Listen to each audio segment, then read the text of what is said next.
Well, hey there, if you're a lead pastor, I'm coming to you from the beautiful Mount Maunganui in New Zealand. The reason we're here is I'd just love to grab a couple of moments of your time. Where, as we always do, we're working with an amazing church here.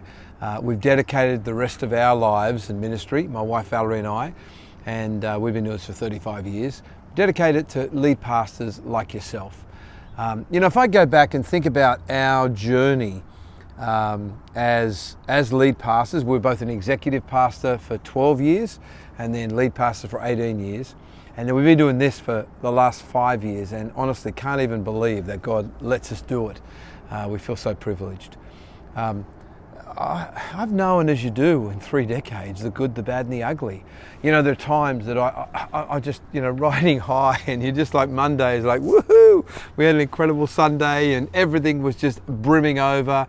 Loved the world, loved everyone. And other days, Mondays, I feel like kicking the dog.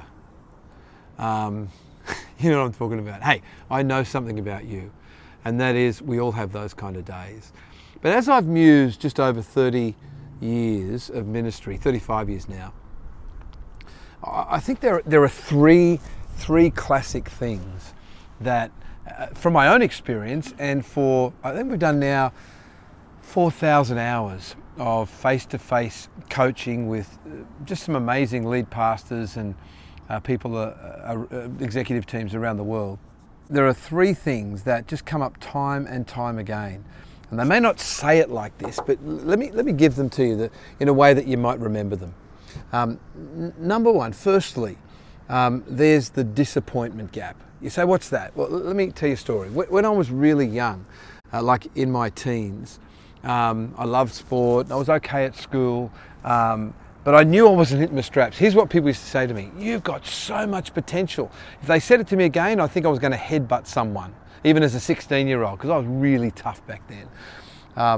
But when I went into ministry, and there were many times that I actually thought the voice in my head was, man, the gap, the disappointment gap from where I know, what I know is in me, to what I'm experiencing is way too large for my liking. So maybe you say, no, I've never experienced that. Or maybe, if you're really honest, you have. Secondly, I think one of the biggest impediments to the things that we don't yet know is the things that we've already learnt. Because, as you know, practice doesn't make perfect, practice makes permanent. Sometimes in our ideology and philosophy, we actually engage a way of doing church and stuff where you just got to be around unless you've got your head in the sand or you're dead, and you learn stuff. You pick stuff up. Some's good, some's not so good, some's pretty ordinary. And one of the impediments for pushing ahead, I'll give you an example.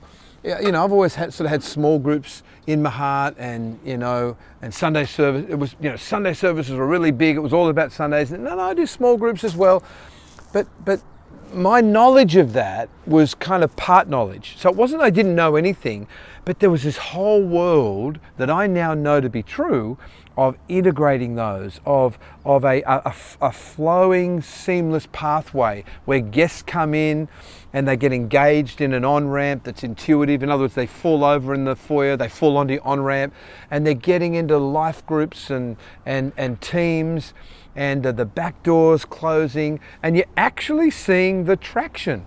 But sometimes the gap between where you're at right now and what you know is actually the very door that's shutting you out to the stuff that maybe you don't yet know. So there is definitely a disappointment gap. Some of you might be able to relate to that. Secondly, there's the knowledge gap, or knowledge trap. And then thirdly, here's what happens. When you are unsure of the strategy that you need to move forward, we tend to do a scattergun. It's why churches, I've never met a church yet, how's this, that I've even been tempted to say, you need to do more. Every church though, activities and this thing and that thing, and Sunday is like, honestly, pre-movies, the rolling of the Val Morgan ads one after the other. It's just it's like a blur. And yet sometimes that can actually be an impediment to the very focus of the things that are going to give greatest traction. So the third thing I would definitely add is the focus hat, and to really get focused. Hey, none of this might have been meaningful to you. It all might have been, nah, blah, blah, I know all that. Hey, think about number two. But if for some of you say, you know what, I can resonate with that disappointment gap, and Instagram doesn't help, let's be honest. You know, if I'm honest, the knowledge trap. I do know some stuff, I've been around a long time. I've got some great friends and they're doing great stuff. Hey, don't let that cloud you into thinking that there's not a whole lot more. And I know, I'm not just talking philosophical, yes, there's more I need to know. No, there really is. And there's some keys that I believe can unlock a whole bunch of stuff. And then the focus hat. Actually getting focused, and it's a hack, not just a hat. It really, and you know, I hope this has been beneficial for you. If there's any questions you've got, just drop them down below, and we'll see you around.